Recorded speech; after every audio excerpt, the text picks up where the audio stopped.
The Yankees endured another rough night in the Bronx, getting thrashed by the visiting Tigers 12-2. It was a loss that highlighted New York's ongoing struggles against American League contenders and why optimism around the Pinstripes is scarce as the playoffs approach.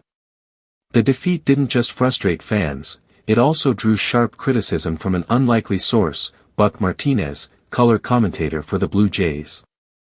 During Toronto's broadcast of their team's 4-3 win over the Astros, Martinez glanced at the out-of-town scoreboard and saw the Tigers running up a big lead on the Yankees. What followed was a blunt, no-nonsense takedown of New York.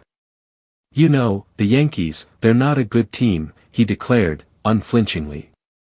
"I don't care what their record is. They have a lot of wild pitches, they make a lot of mistakes in the field, they don't run the bases very well. If they don't hit home runs they don't have a chance to win." It was harsh, but difficult to dispute. The Yankees have been plagued all season by errors and miscues, from sloppy defense to mental lapses on the base paths. These aren't occasional hiccups, they're patterns that have defined the team, turning mistakes into a recurring feature rather than a fixable flaw. Even fans and analysts who love the Pinstripes would acknowledge that the team has underperformed in critical areas all year. Still, despite the struggles, New York remains in contention. They sit just 3 games back in the AL East behind Toronto and currently hold the first American League wild card spot.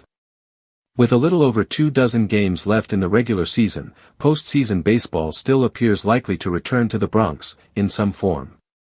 Even so, Martinez's critique captures the broader sentiment of skeptics who doubt the Yankees' ability to make a deep run. The power of their lineup can't fully offset fundamental weaknesses, and mistakes have been piling up at precisely the wrong times. As much as the standings leave the door open, the questions surrounding the team's consistency, discipline, and execution remain. For fans, hope lingers, but reality is far more sobering. New York has the talent, but talent alone may not be enough to survive in October. The Tigers' blowout and Martinez's unvarnished assessments serve as a reminder that the Yankees have plenty of work to do if they hope to turn the corner.